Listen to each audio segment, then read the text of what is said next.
Nous venons de passer 5 modules sur la description du bilan, passant en revue ses différentes composantes par échéance ou par maturité. Le bilan est un état de situation qui présente, entre autres choses, les capitaux propres. Au sein de ces capitaux propres, un poste présente une importance particulière, il s'agit du résultat. Nous allons passer maintenant 3 modules sur cet élément particulièrement sensible qu'est le résultat, vecteur essentiel de la communication financière des entreprises. Alors, qu'est le résultat et qu'est le compte de résultat? Pour bien le comprendre, partons de la situation en début d'année. Vous avez sous vos yeux le bilan d'ouverture de l'entreprise, formé, ainsi que nous les avons vus au cours des précédents modules, de ses emplois, ou actifs selon la terminologie comptable, de ses dettes, le solde entre ses emplois et ses dettes correspondant aux capitaux propres, richesse des actionnaires vus du point de vue du comptable. À la fin de l'exercice, la situation aura changé. Au cours de la période comptable, au cours de l'année qui vient de s'écouler, l'entreprise aura eu une activité. Cette activité lui aura permis, espérons-le, de s'enrichir, éventuellement, dans une situation plus délicate, de s'appauvrir. Dans tous les cas, cette activité aura modifié la richesse de ses actionnaires. Le résultat que vous voyez apparaître ici au bilan est la représentation comptable de la modification de richesse subie ou encaissée, entre guillemets, par les actionnaires au cours de cette période. Le compte de résultat retrace pour l'ensemble de l'année, donc sur une période entre le 1er janvier et le 31 décembre, la variation de richesse de l'entreprise. Le compte de résultat est donc le détail du post-résultat figurant au bilan. Il est formé, comme le bilan, de 2 colonnes. Une première, du côté gauche, du côté du débit, comporte les charges. Ce sont les appauvrissements irréversibles de l'entreprise liés à l'activité qu'elle a eue au cours de la période qui vient de s'écouler. Le côté droit, le côté du crédit, comporte les produits, l'enrichissement de l'entreprise qui est formé pour l'essentiel, mais pas seulement, des ventes. La différence entre les charges et les produits s'appelle le résultat. Le résultat est conventionnellement toujours présenté en bas à gauche du compte de résultat. Pourquoi? Parce que d'habitude les produits sont plus élevés que les charges, ou en tout cas dans une situation optimale, c'est ce que l'entreprise souhaite. Le résultat représente donc le montant nécessaire pour compléter les charges afin qu'elles soient égales aux produits. Pour cette raison, il est présenté prioritairement du côté gauche. Si jamais, espérons que ce ne soit pas si fréquemment le cas, les charges étaient inférieures aux produits, le résultat serait présenté toujours du côté gauche, mais assorti d'un signe négatif que les comptables matérialisent souvent par des parenthèses, le signe moins se voyant peu. Penchons-nous maintenant, après avoir expliqué ces principes généraux du compte de résultat, penchons-nous maintenant sur la structure, la présentation du compte de résultat. Le compte de résultat peut être présenté de 2 grandes manières. La première, c'est une présentation par nature. Nature, il s'agit des natures de charges. C'est le poste le plus sensible du compte de résultat. Les charges sont classées selon leur nature, selon leur type. Un type de charge, vous allez distinguer ce qui concerne, par exemple, vos matières premières achetées. Vous allez distinguer ce qui concerne votre personnel.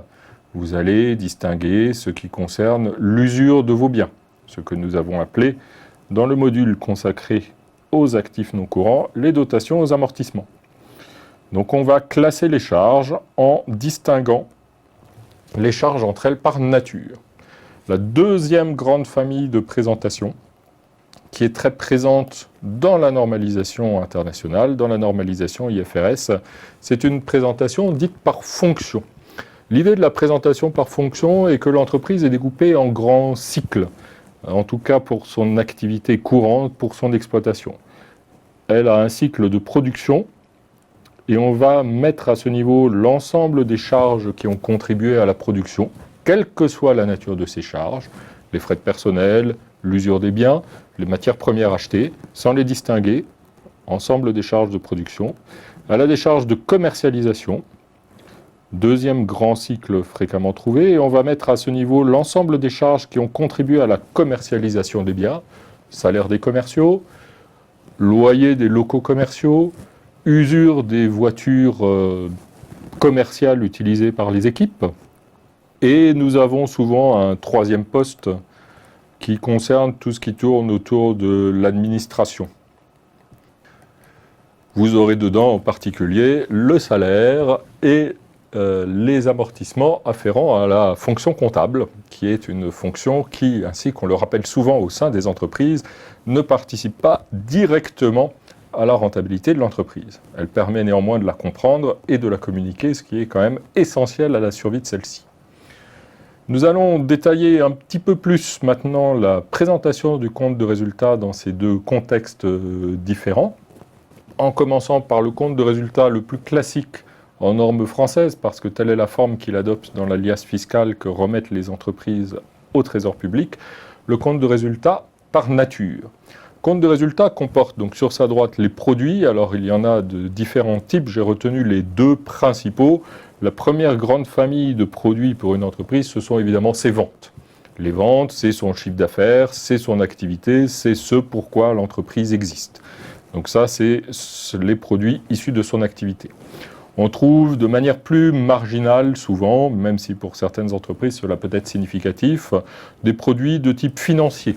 Vous pouvez avoir, par exemple, les intérêts que vous avez reçus sur de la trésorerie que vous aviez placée, des plus-values de cession liées à vos produits de placement de cette même trésorerie. Dans la présentation sociale française, vous avez aussi des produits à caractère exceptionnel. Je ne les ai pas portés sur ce tableau. Pour quelle raison? Parce qu'ils sont strictement interdits dans la normalisation internationale. On ne peut jamais présenter de produits comme ayant un caractère exceptionnel. En France, que va-t-on trouver dans les produits exceptionnels? On va trouver des choses non récurrentes. La plus fréquente, la plus courante, c'est les produits de cession des éléments d'actifs, selon la terminologie canonique. C'est les produits de cession des immobilisations. Vous avez une machine, vous avez vocation à l'utiliser, à l'exploiter pour réaliser vos ventes. Vous pouvez néanmoins ponctuellement vendre ces machines, vous en retirez un produit de cession. Ce produit présente, du point de vue français en tout cas, un caractère relativement exceptionnel. Votre activité n'est pas de vendre des machines, votre activité est d'utiliser ces machines pour réaliser votre production. Du point de vue IFRS, la notion de produit exceptionnel n'existe pas dans ce cas. Pourquoi? Parce que vous avez des machines, vous avez un parc de machines que vous êtes amené à renouveler. Le renouvellement de ce parc de machines est aussi nécessaire à votre activité que la fabrication des biens que vous vendez. Donc la cession de ces machines permettant leur renouvellement n'a pas le caractère exceptionnel qu'elle revêt en norme française. Différence de point de vue sur un même objet économique assez fréquent en comptabilité, ce qui ne simplifie pas, reconnaissons-le, la compréhension de la comptabilité par les non-comptables. Du côté des charges, le détail est plus grand. On va trouver un premier pavé avec l'ensemble des consommations externes et internes engagées par l'entreprise pour réaliser ses ventes. Les consommations sont liées aux ventes et l'écart entre les deux va nous permettre de calculer le résultat d'exploitation. De ce résultat d'exploitation, vous allez devoir déduire le coût de votre financement. Ce sont les intérêts payés par l'entreprise, en particulier à son banquier. C'est la principale charge financière, ce n'est pas la seule charge financière, mais c'est la principale charge financière, la facturation des intérêts bancaires. On distingue également la participation de l'État à votre résultat. L'État prélève un impôt, et cet impôt sur le résultat est isolé à part. Le total de vos charges est inférieur au total de votre produit, ainsi que vous pouvez le voir sur ce schéma.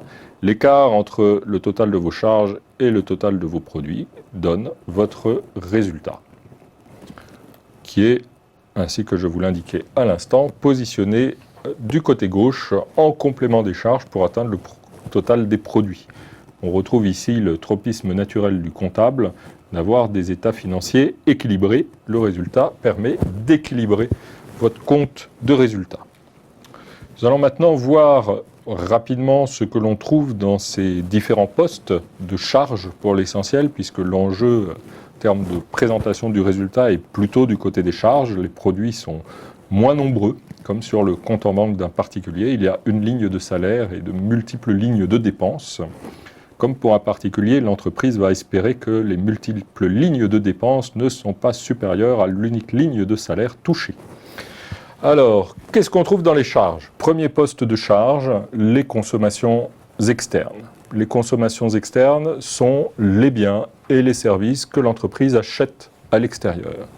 Première de ces consommations externes, les matières premières. Les matières premières sont les biens que l'entreprise va acheter à l'extérieur et transformer avant de les vendre. La notion de transformation est consubstantielle à l'idée de matières premières en comptabilité. Ça va donc concerner en particulier les sociétés industrielles qui vont acheter par exemple des blocs d'aluminium pour fabriquer des voitures. On peut également acheter des marchandises. La distinction que fait la comptabilité entre matières et marchandises, c'est que les marchandises sont revendues en l'état. L'entreprise ne transforme pas les marchandises avant de les céder à ses clients. Ça va être typiquement les achats qui concernent le secteur de la grande distribution.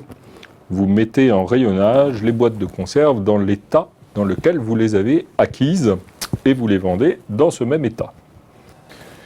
Il y a une différence entre les achats et les consommations. Nous l'avions vu dans la partie de bilan consacrée à la présentation du cycle d'exploitation et en particulier avec la présentation de la notion de stock. Une entreprise peut acheter et stocker. Ce stockage vient diminuer sa consommation et cela va donc diminuer ses charges.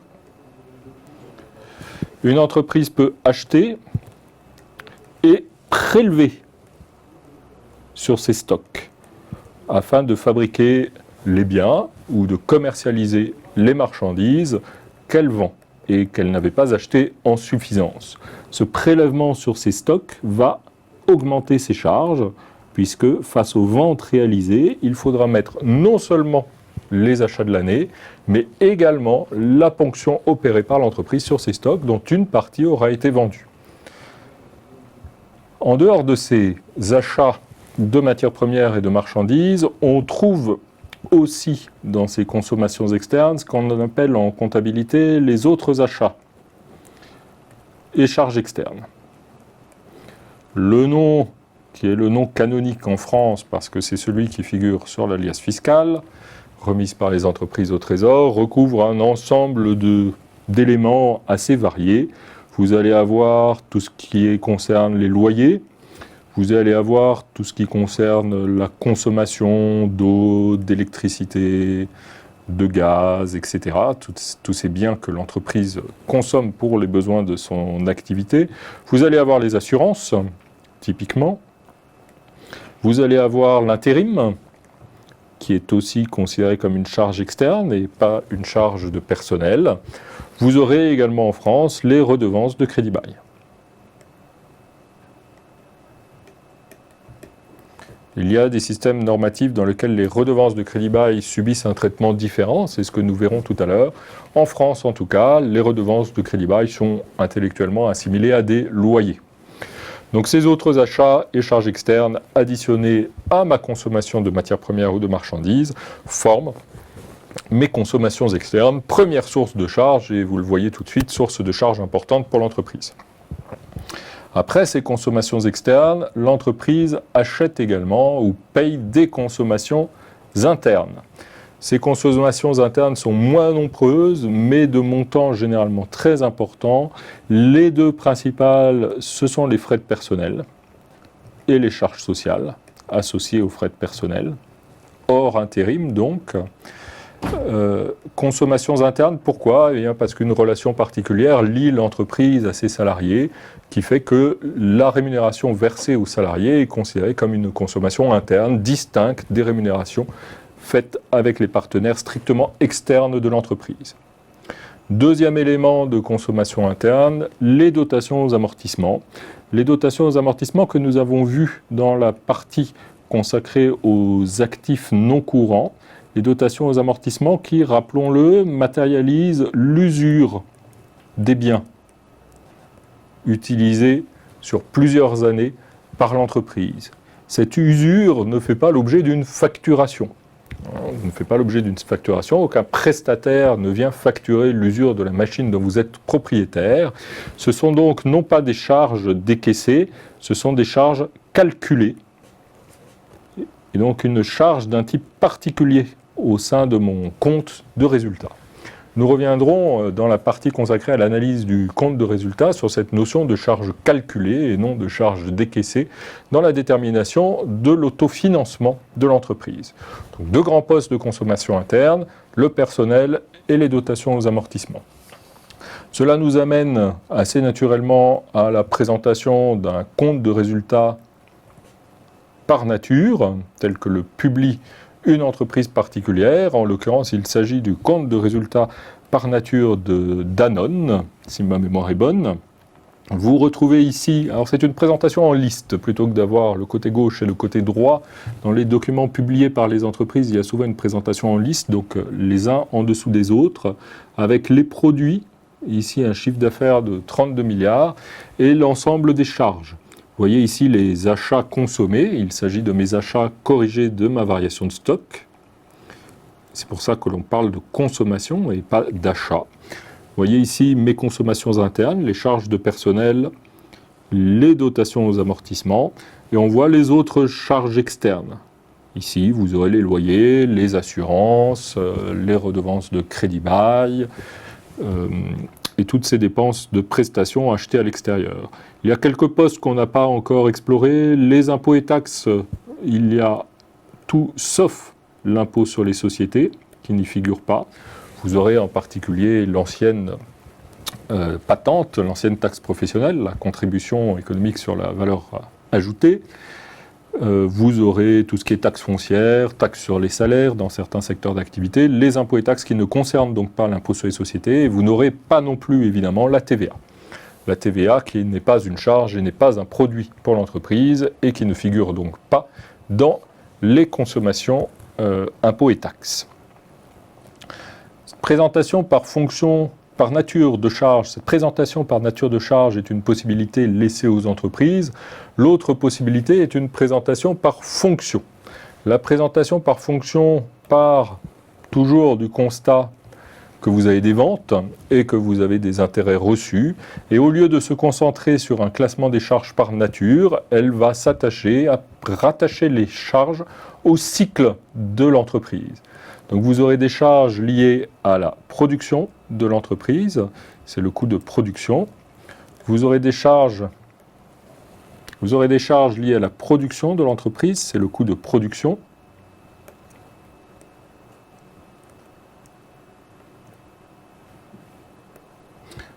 C'est le coût de production que vous voyez apparaître ici. Vous aurez des charges associées à la fonction commerciale de l'entreprise, le coût de commercialisation, salariés chargés de la commercialisation des produits et équipements dont ils ont l'utilité. Vous aurez des charges liées aux autres fonctions de l'entreprise, par exemple aux fonctions administratives ou juridiques, la comptabilité, le droit, éventuellement tout ce qui concerne les frais engagés par les dirigeants, le directeur financier, etc. L'écart entre mes ventes et ces différents cycles contribuant à la réalisation de ces ventes permet de dégager ce qu'on appelle la marge opérationnelle, la marge sur vos opérations. Cette marge opérationnelle va servir à payer un ensemble d'autres éléments, parmi lesquels le premier, c'est le coût de la dette. Le coût de la dette qui est, dans la présentation par fonction, nécessairement distingué à part des autres éléments de charge, car c'est un élément dont l'analyse est importante pour le lecteur des états financiers. Vous aurez également l'impôt. L'impôt qui est également présenté à part. Vous aurez également l'impôt qui est toujours présenté à part, car c'est également un élément spécifique à prendre en compte pour apprécier la performance de l'entreprise. Évidemment, une fois que vous avez payé toutes les charges, ce qui vous reste de vos produits après le paiement de vos charges correspond à votre résultat. Évidemment, après avoir payé l'ensemble de vos charges, ce qu'il reste de vos produits, après déduction de vos charges, correspond à votre résultat. La notion n'est pas différente en résultat par nature ou résultat par fonction. Ce qui va les distinguer, c'est la présentation des charges et plus particulièrement la présentation de ce bloc de charges, car les intérêts de la dette et l'impôt sont identifiés en tant que tels dans les deux systèmes. Caractéristique donc du système de présentation des charges par fonction, on regroupe les charges par cycle, indépendamment de leur nature. On aura un cycle de production qui comprendra toutes les charges qui concernent la production, indépendamment de la nature de ces charges. Un cycle de commercialisation qui comprendra toutes les charges de commercialisation, indépendamment de la nature de ces charges, avec l'obligation toujours pour l'entreprise d'isoler sur des lignes spécifiques ce qui concerne le coût de sa dette et ce qui concerne ses impôts.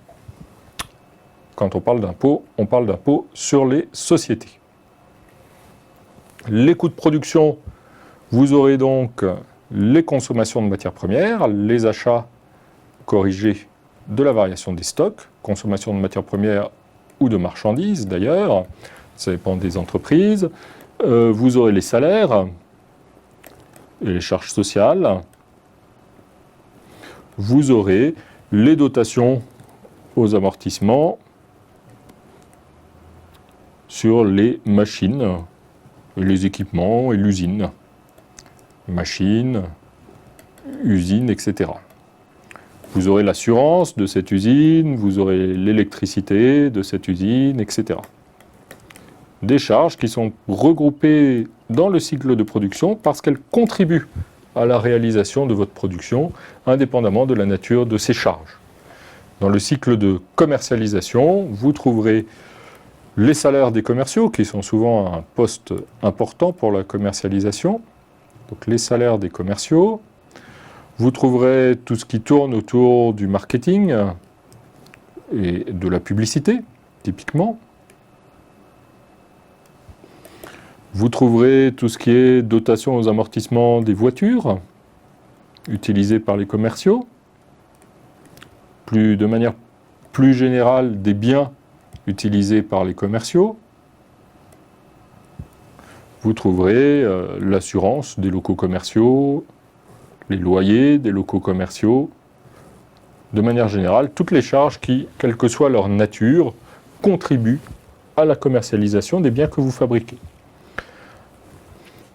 Des entreprises font le choix d'une présentation du compte de résultat par fonction. C'est un choix assez fréquent dans la mesure où c'est une présentation qui est privilégiée par la normalisation IFRS. Alors, vous avez sous les yeux les états financiers de Renault qui adoptent une présentation par fonction. On voit ici le chiffre d'affaires de Renault, donc ses produits, c'est de nouveau une présentation par liste. Là, vous avez le coût des biens et services vendus. Il s'agit du coût de production. Les frais généraux et commerciaux qui sont regroupés sur une seule ligne et étant donné leur importance, Renault isole les frais de recherche et développement. Alors il s'agit des frais que Renault n'a pas pu inscrire dans son bilan selon les principes que nous avions détaillés lors de la présentation des immobilisations incorporelles, des actifs non courants de nature incorporelle. Il y a obligation pour une partie d'entre eux de les porter au bilan et interdiction quand les critères ne sont pas remplis de les inscrire au bilan. Vous avez tout ce qui tourne autour du cycle financier, du coût de la dette, et vous avez l'impôt, qui est ici, 58, qui est extrêmement faible dans le cas d'espèces. Au-delà de cette différence dans la présentation du compte de résultat, une autre difficulté se pose à la lecture des états financiers, c'est que toutes les opérations qui figurent dans le compte de résultat ne sont pas analysées de la même manière dans tous les systèmes comptables. Il y a des choix qui sont opérés dans la présentation des résultats selon les systèmes comptables. Un exemple classique de divergence entre les systèmes comptables, c'est la question du crédit bail, de ce qu'on appelle aussi la location financière, qui est très différente dans le système comptable français et dans le système comptable international. Le principe du crédit bail, quel est-il? Eh bien, l'idée est assez simple. Une entreprise qui souhaite se financer rentre en relation avec son banquier qui peut lui proposer le plus souvent deux modes de financement particuliers. Le premier, c'est un financement par emprunt. Je suis propriétaire du bien, j'emprunte auprès de la banque le montant nécessaire à le payer. L'autre solution de financement est le crédit bail. C'est la banque qui achète le bien, c'est la banque qui en est propriétaire et la banque me le met à disposition en échange du paiement d'une redevance, l'opération étant souvent assortie d'une option d'achat au bénéfice de l'entreprise à la fin. Elle exploite le bien et au terme de la période d'exploitation, elle peut le racheter pour un montant souvent inférieur à sa valeur de marché. Comment se traite ce crédit bail dans les systèmes français IFRS? Là, côté français, je ne suis pas propriétaire du bien. C'est la banque qui en est propriétaire. Donc du côté de l'entreprise, le bien ne figurera pas dans mon bilan. Figurent au bilan les biens dont je suis juridiquement propriétaire. Je ne suis pas juridiquement propriétaire du bien financé par crédit bail. Il ne figure pas donc dans mon bilan. Je n'en suis pas propriétaire, il n'y a donc pas de dotation aux amortissements. Je ne vais pas constater l'usure d'un bien qui ne figure pas à mon bilan. Il n'y a pas de dotation aux amortissements. Deuxième conséquence du crédit bail. La redevance que je paye à mon banquier est traitée comme une charge externe et traitée comme un loyer. Tout se passe comme si j'étais locataire du bien, une location particulière qui est le crédit bail. On va donner l'information de l'existence de cette opération de crédit bail, on n'ira pas au-delà. En norme IFRS, l'approche va être différente. L'exploitation est la même, quel que soit le mode de financement. Que je le finance par emprunt, que je le finance par crédit bail, l'exploitation est la même. Le bien va donc apparaître à mon bilan. Comme il est à mon bilan, je vais devoir l'amortir.